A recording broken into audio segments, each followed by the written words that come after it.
Welcome to the Dubcast with Dubside. This is Dubcast number 65. The Seal Hunters' Descendants. In Dubcast number 56, we met Efraim Adolfson, a seal hunter I interviewed in 2008, who is no longer alive today. But in this episode, we will meet his son, his daughter, and his niece, who still live in the town of Qaqortoq in South Greenland. And at the end of this episode, I will give you yet another chance to hear the kayak song. Hopefully you can sing along if you've been practicing.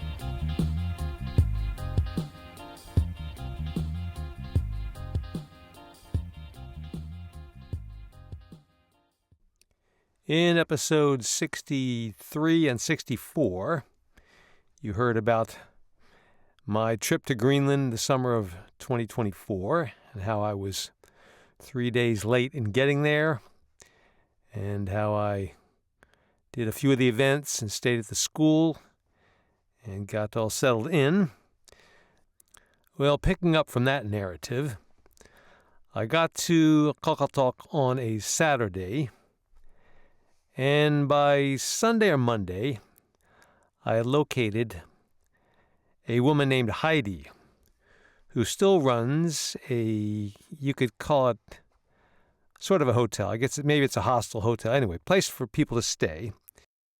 To get there from the middle of town, you have to walk up a rather steep hill and along through a lot of residential houses. And as I've mentioned before, I walked in and Heidi recognized me, even though she hadn't seen me in 10 years. And I told her I wanted to talk to any descendants of her uncle. So she said there were, I think, maybe two daughters and a son who still live there in Qaqortoq. And I wanted to interview all of them. And Heidi's cafe there seemed to be the perfect place to do it. So she said she would contact her cousins and then let me know when she could find a good time. And letting me know, for someone who doesn't carry a cell phone, could be challenging. But this being Greenland, she just said, "I'll find you." And she left it at that. And sure enough, on Tuesday morning, I was going to the store, and somebody from across the street called out to me, and it was Heidi, and she said that evening, Tuesday night at 7:30, she had told her cousins to come. She had contacted two of them, it's the son and the daughter, and they would be there, and we could do the interview. Well, they were doing one of the races that day, but the next day, Wednesday, the ropes competition was scheduled. And sometime Tuesday afternoon, somebody said to me that they are setting up the ropes. Having been to 3 previous competitions in Qaqortoq, I knew past locations where they'd done the ropes. But that was all before they had a new policy of doing it inside, which made it a lot easier for not having to worry about the weather. So, without knowing any further information, I took a guess that it would be in the sports center, which is up by the lake on one end of town, about 1 kilometer from the kayak club in the harbor, more than half a mile. So I took a walk all the way out there, and in the sports hall, my guess was correct. That's where they were setting up the ropes. And in a typical Greenland fashion, there was not a whole lot of advanced planning, but a little bit. They were going to use the holes in the gymnasium floor that held the volleyball posts And somebody with, I guess, some welding skills had fashioned these special uprights with braces on the side of them to be used. And they had to use the spacing of the volleyball courts, which worked out okay. But they had to figure out other ways to brace things. So they needed some weight at one point to hold things down. They went out, got some big rocks. They have lots of big rocks in Greenland to use to balance the weights on things. And then they had to tie them off and brace them. They had ratchet straps to do that. And so it took a while to get together, and there was still some considerations to be made afterwards for the side-to-side bracing. So they had to get some rope and tie them way off to the edges of the gymnasium on the bleacher seats. Then they had to worry about people running into that, so they had to put little flags on them. A lot of stuff going on. But by late afternoon, they had some working version of 3 low rope stations. And the high rope things, they were still thinking about that. But I went back to the school where I had my stuff and got all my audio gear out and ready to get to Heidi's by 7:30 as per her scheduled meeting with the son and daughter of Efraim Adolfson. I walked up the hill to Heidi's place, went into the cafe, and she was there, but nobody else was there. And she said, well, we'll wait till 7:30, but she couldn't remember if she had told them it was that day, Tuesday, or the next day, Wednesday. And she said, well, we'll just have to see if they arrive. If they don't, then I must have told them Wednesday. Now, if it was Wednesday instead of Tuesday, that would be a bit of a conflict for me. Because knowing what I know, the ropes competition will go on all day, and it being scheduled on Wednesday, that's going to take all day Wednesday. Since they've got the kids and the young teens and the adults and everybody gets half an hour to go, so it's going to take a while. And probably by the time 7:30 rolls around, they will certainly not be finished by 7:30.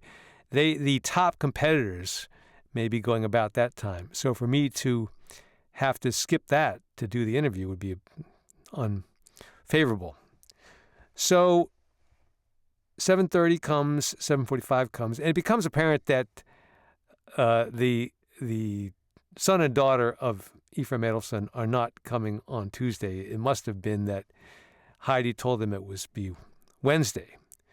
So she said, well, you'll have to come back tomorrow, 7:30. That's, I guess, when I told them. If I wanted to be sure to see all the best ropes competitors, the thing to do would be to tell Heidi that I'd have to reschedule. But knowing what I know about Greenland culture, if she were to call her cousins and tell them to change the time, that would, I can't say it would guarantee that the thing wouldn't happen, but it would significantly increase the chances that this interview would never come off. So, making the judgment call, I said, okay, tomorrow, 7:30, I'll be back. So on Wednesday morning, I got up early, and I think somebody had said at like 8 o'clock they'll get there to finish setting up, and then maybe the schedule start is 9 o'clock for the event. So about 7:30, I left the school, and I walked to Heidi's just to check out the distance, so I'd know what kind of time it would take to get from place to place. And in the process, I found a shortcut to get from her house to the sports hall. Greenland's got a lot of hilly terrain, so the roads go some places, but other places, between houses, they'll put in walkways or stairways, long stairways going way up something. And when you find where those are, you can get on foot a little faster than having to follow the road from place to place. So once I had that shortcut figured out, I got to the sports hall about 8:15, and the staff people were there just to have the building open, but nobody from the kayak group was there at all. I was early. So I took the initiative to help finish the setup. They had no tables or chairs for the judges in place, so I walked into the back big closet with all the storage stuff, the sports gear, and dug out some tables and some chairs and dragged them over to set up 3 judging stations. About the time I finished that, people started to arrive, and they gradually got 1 or 2 judging stations in operation, started with the very young kids, and the event got underway. I had offered to help coach a few people, and I worked with a woman named Sapanta. She's from France and lives and works in Greenland, and you'll get to meet her in an upcoming special guest Dubcast episode. Well, Sapanta had gotten involved in the kayak club in Nuuk and knew a little bit about the ropes. Maybe had done a few moves, but hadn't really worked on how to compete doing it.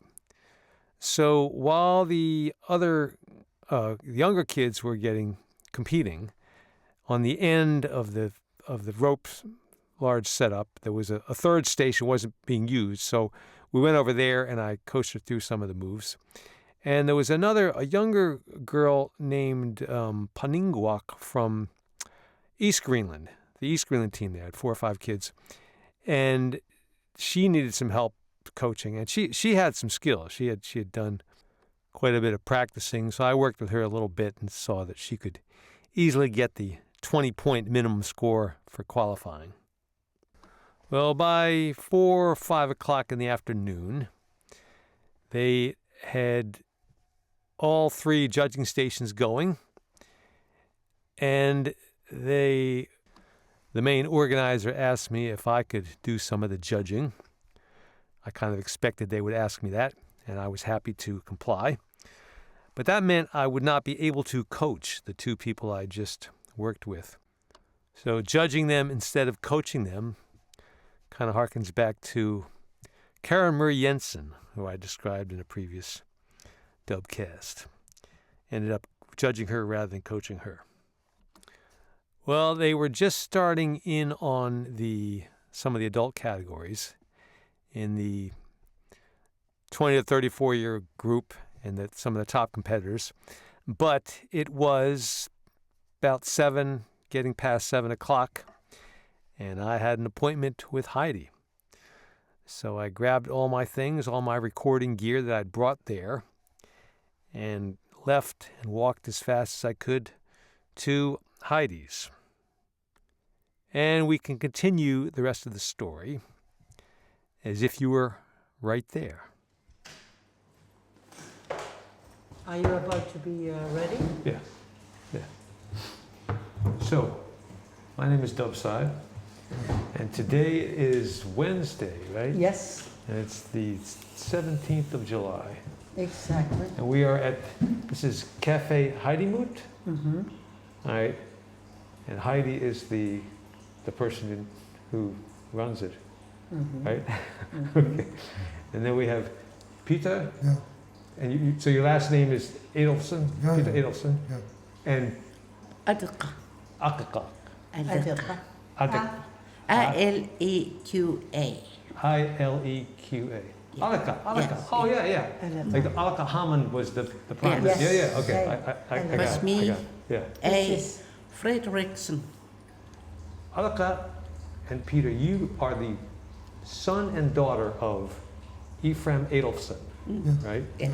And Heidi, you are the niece of Yes. Efraim Adolfson. that's right. Okay.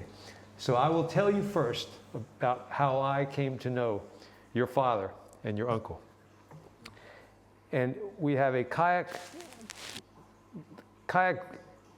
in Greenland. There's a group called Kanakatufiat. I get to feel. Yeah. And that was started in 1985 to just save the Greenland kayak thing. And so they started in 1987 to have every year a competition. They would practice, the races and the harpoon and Ashurnayakatarnak and Kingosakadanak.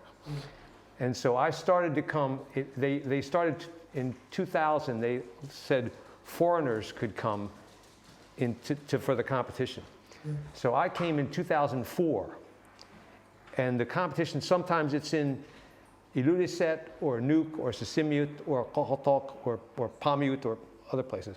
So 2004, it was here in Qaqortoq, okay?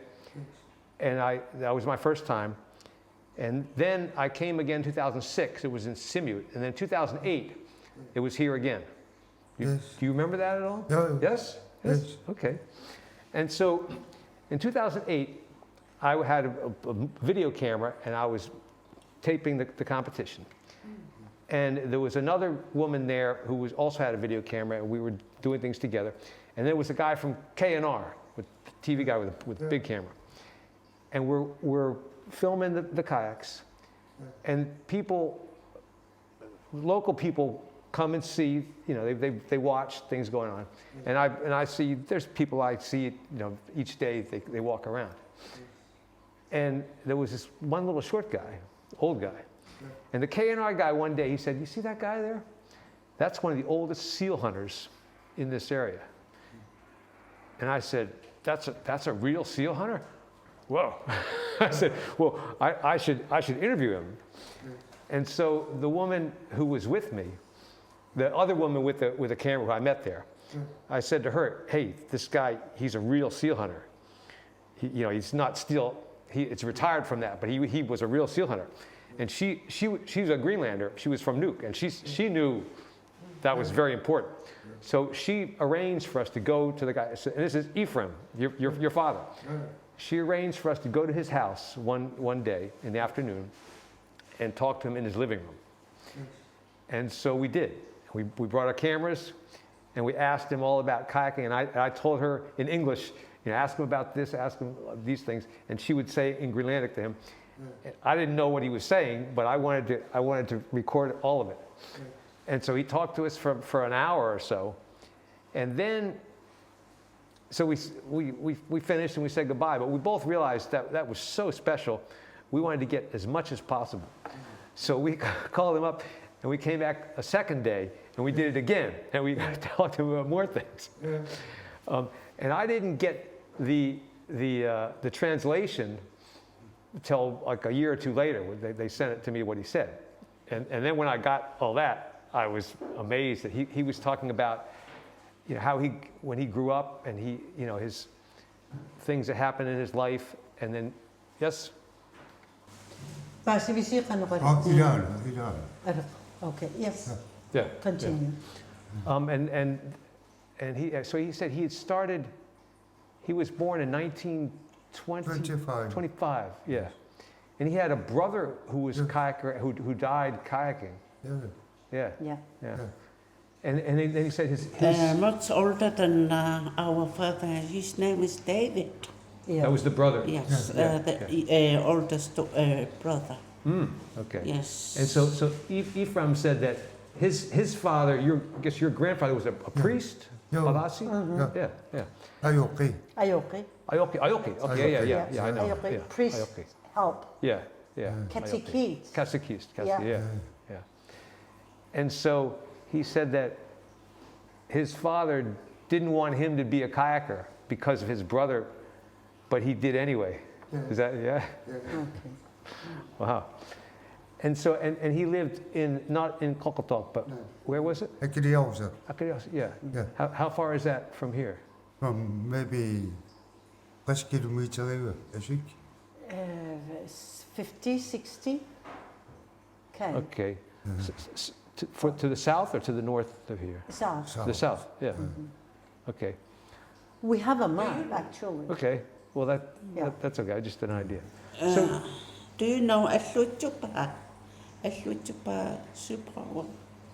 Do you know Asluituba? no. It's a village Okay. on the way to Hot Springs. Okay. Have you I know. been- I haven't been to the hot springs. I know about the hot springs. Yeah. Okay. Yeah. When you go to Hot Springs, Okay. and you have to go sail between Asritupa and Akudiarisa, Okay. where they were born and raised. Where they were, or Father, Ephraim was. Ephraim, Okay. Yeah. and my mother. Yeah. He was growing up there. So please, they mention about the training with the kayak and so on. I think they know much more than I do. Okay. So continue with that. I will ask you more about those things, but I'll finish the rest of my story. Yeah. So 2008, I talked to him. And then I came to the Greenland in 2009, but it was in what Iluli said. In 2010, it was in Pamut. In 2011, it was in Nuuk or somewhere else. So it didn't come around to Qaqatok until 2014. And so 2014, on my things to do in Qaqatok, I said, well, I got to find Ephraim because I want to talk to him some more.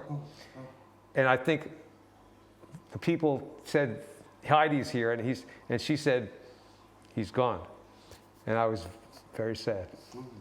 Yeah. He died in 2010, Yeah. May 13. Yeah, and May 13th. cancer. Yeah. I found his grave in the grave site. Yeah. Yeah. Was it a, tell me about the funeral. You had a funeral and people coming, and it was. It was a great. It is not a qaras in Yeah. There was a funeral at my father's when he died. It's about. He died in the April, May 13th. May 13th. And funeral, the date I don't remember, but there was a lot of people who came and see. This is last at the church. Yeah. There was no more place, sitting place. I was full. Yes, At the church. full, Yeah. Yes, at the church. And then we were not surprised. And I promised myself that I would like to speak in my own language, Greenlandic. Is that okay? Is it Is that okay if she said okay? Yes, please. Yeah. Ta atat qamaq pianniraqa qangaman irisaanarpa oqarakkam takisinnaava qanga irisaaners wa takanaassudisariam immin takiinarsinnaava ta irisaamat inipparpa ulikkaavisima ulikkaavillun karngim alla tikerfallut Anerlanermim irisaris. taavat imaatserlut ta It was really good funeral. Yeah. You know, he's a funny guy, with many stories, thousands of stories to tell further than people can be happy and so on. Yeah. He was a good guy. Can you tell me a favorite story of his? I was looking forward. You should ask this question. Oqaruttuan pikkinartim pikkiisa sunaaniku. амерласуукулу тааку оқалуттараликуисаккисатаан нуаннаринерпаасартагаассорл пиниараангани иларсорл наапиттагаай мисигисартагаай қивиттут таа имат алиортортор сугиликкисаа қивитту аллал сорлуа меэраалта инусуттуарангориартуарлат имаат сиерариммут куусуарму уннуиартерпугун unnuiarterpu unnukuta tupermiilta tupermiillat ivigakulut ivigaqartaun tassanillita imaatert sinneruttorlut ataat qoyarterami. All right, I'm just going to fade that down a little bit because I know that not everybody listening to my podcast can speak Greenlandic. So we'll just jump ahead a little bit to some English part of the conversation. I'm just telling about my father's history. It's become, we like it very much. It's a long time ago.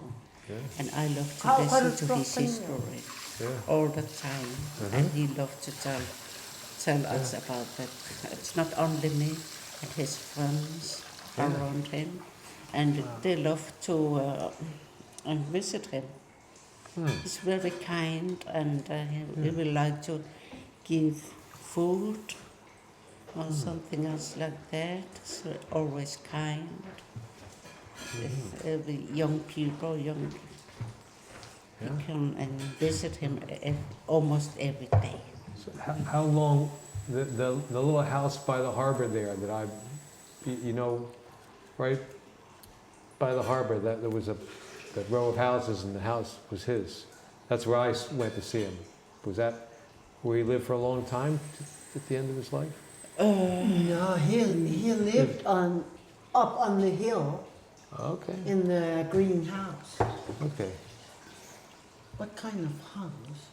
Well, where the harbor is, where the docks are, and where the stream comes into the harbor, he was right over there. In 2008, that's where we went to see him. He had a little apartment there. When was it? Is that back in that 2008? 2008, yeah. Yes, he lived at the factory over there. Okay. Yeah. I don't know. But for longer, he was up on the hill up there. Yeah. Okay. Yeah. Sure. Okay. I couldn't remember that he moved to all people house, but with the mobility, more mobility. Okay. They can do everything themselves. They can. Yeah. Okay. Yeah. He would walk around the harbor while the kayak competition was going on. He was looking at things. Yeah. This is the picture I took of him. Oh, yeah. Oh yes, I have seen around. this in Google long time ago. Yeah. And han har ama oqaruttuarnikuwa qatangitinilu pinialutta. Well, I sat there recording while they continued to speak in Greenlandic for over 1 hour.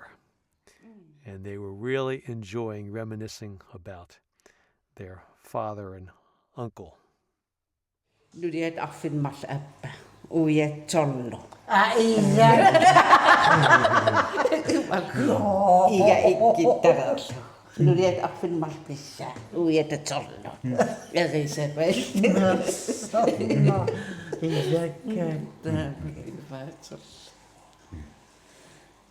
Takisa. Wangarin appa atas nakasinnaanila anginga. Alisuukut qaasitan tokoroppunta. Ama mimma apoqartarnermila. Yeah. Takisa wa appan erisarlin isikkangiittornikuuttaan ajaqaro. Uas sorlilameeqarta inusuttuarngoriartinitsin ataata. All right, long into the conversation, Heidi turns to me and says this. Are you satisfied with this? Yeah, well, You have plenty of work to do.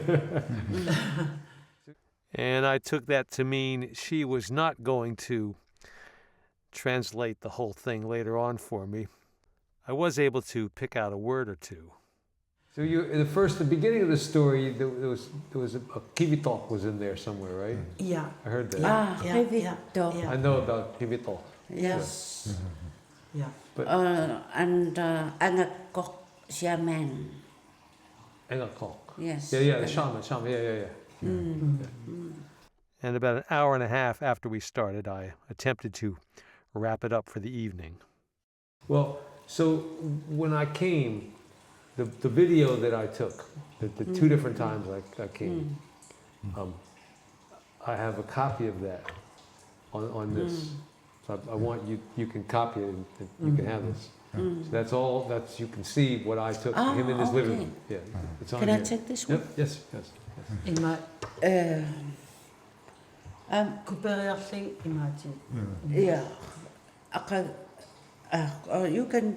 Hata It's yours, yeah. And then I do a podcast.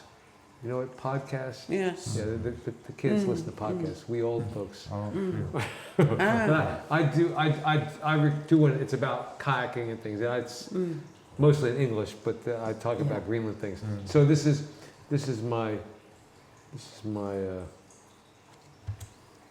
That's what it's called. The Akaru plays Dubcast. guitar. Dubcast with yeah. Dubside. So there's one for you. yeah.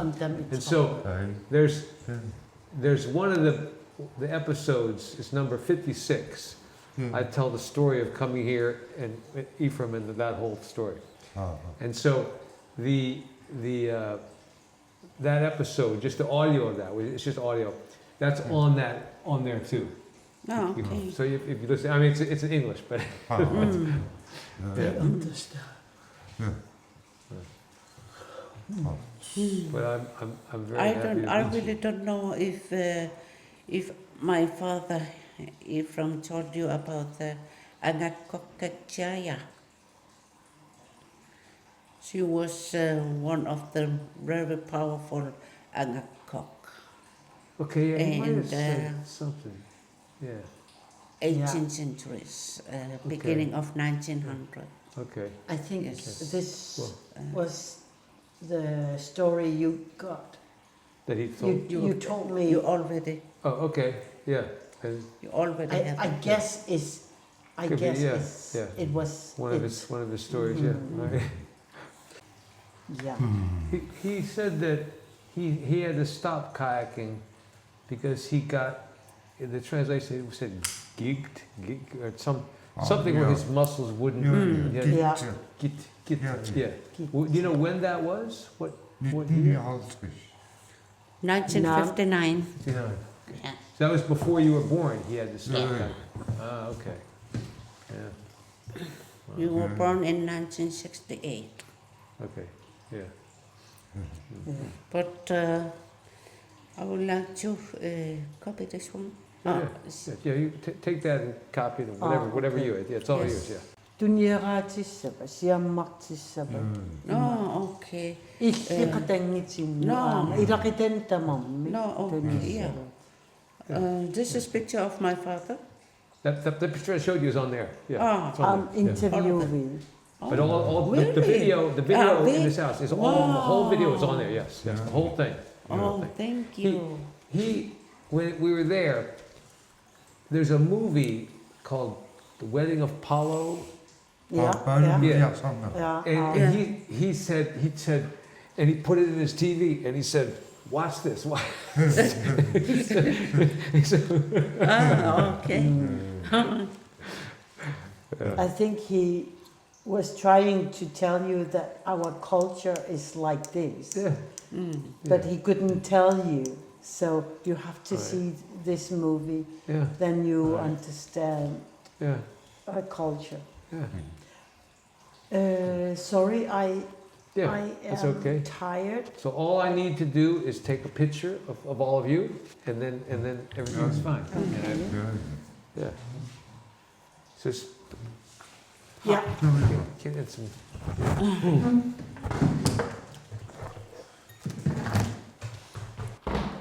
Historica.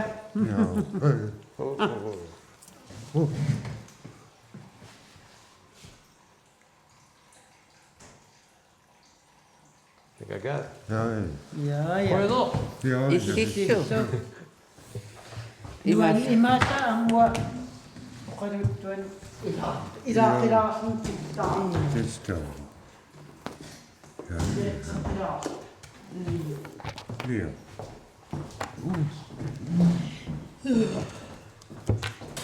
Imata. Who is Peter? Ja. Imata taki oga. Imata. Taki cita imata. Taki cita sakarupung. Imata. Tak. Kupira gatlu. Imata ko sa. Na pinasin na rin. Wow. Kuya na ko ro. Kada man sa kape. Ay. Dubside. Dubside. Dubside. Your name is Dubside? Dubside. What kind of name is that? It's a unique. I'm the only Dubside. Ja. It's the only. It's a one of a kind, unique name. Oh, okay.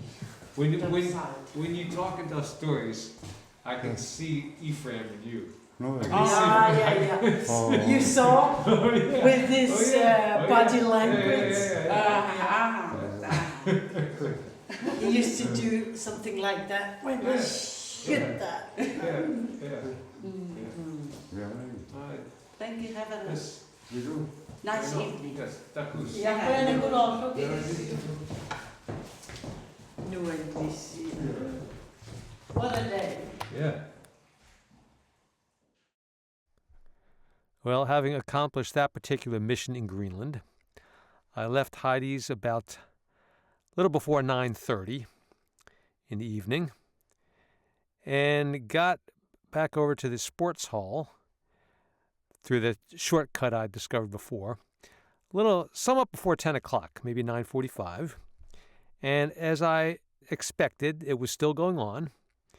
And I found out later I had indeed missed some of the top competitors. The highest scores achieved that year occurred while I was not there, so I did not get to watch those competitions or videotape them or keep track of that. But there were still some other people going on, and I saw Kununguak Davidson. I got a video of his entire half-hour routine. And Kununguak, I've mentioned him before. Had been one of the top competitors, had competed and won the championship title a couple times in the years that Maligak was not competing. But at this point, he is aged out of the 20 to 34 age group and is now 40 years old in 2024. And he got about 270 points, which I determined later is the highest score I have for him. He would get mid-200s, 250 or so. So 270, I guess he's still keeping in shape on the ropes. And by the time they finished, all the competitors at the end of the list, it was about 2 o'clock in the morning.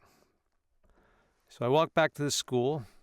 I can't remember if it was dark or not. It only gets dark for a short amount of time in Kolkatak, but maybe the sun was just coming up by then. I don't know.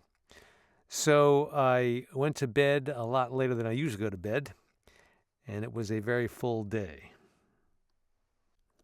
Well, before I left Greenland, a number of other interesting things happened that I'll tell you about at other times. After leaving Kolkatak, I flew up to Nuuk, and that is where I interviewed Maligak and Christian Elsner. Those special guest interviews have already gone on the air on the Dubcast channel. I'll tell you one more thing I did in Kolkatak before I left, and that was going to the cemetery and finding once again Efraim Adolfson's grave. And I brought with me my Bluetooth speakers, and I had the kayak song, the backing track for the kayak song, recorded. And I sat down and set up my Bluetooth speakers, and I sang the kayak song for Efraim. And so for some outro music, instead of my usual dub track, why don't I play you yet another version of the kayak song.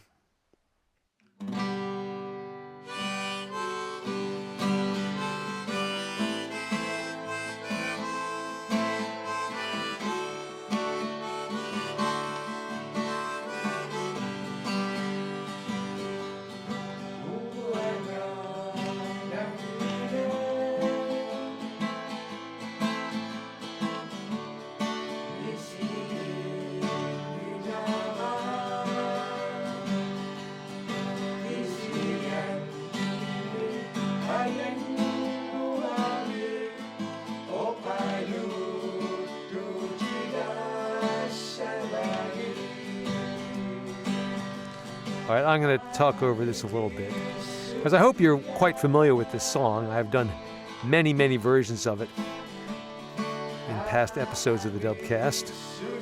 And I think there are videos on YouTube that show you the lyrics, etc. So there's no excuse for not knowing this song.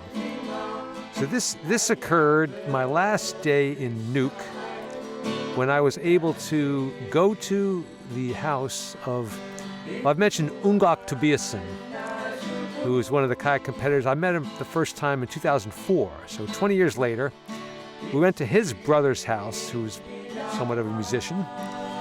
And Ungak himself likes to play acoustic guitar. So we sat around their living room and we sang Greenlandic songs, which is something I'd wanted to do. And after they sang this song, I, with my Bluetooth speakers, turned up my version of the kayak song, the same one I'd sung to Efraim at his grave. And the Ungak and the people there, they found it was interesting. Since I changed the chords a little bit and make a little bit of a different song. So we'll just go out with the kayak song. And in the next episode, number 66, I'll give you more of the details about that, hanging out in the living room singing some Greenlandic songs. Thank you for listening to the Dubcast with Dubside.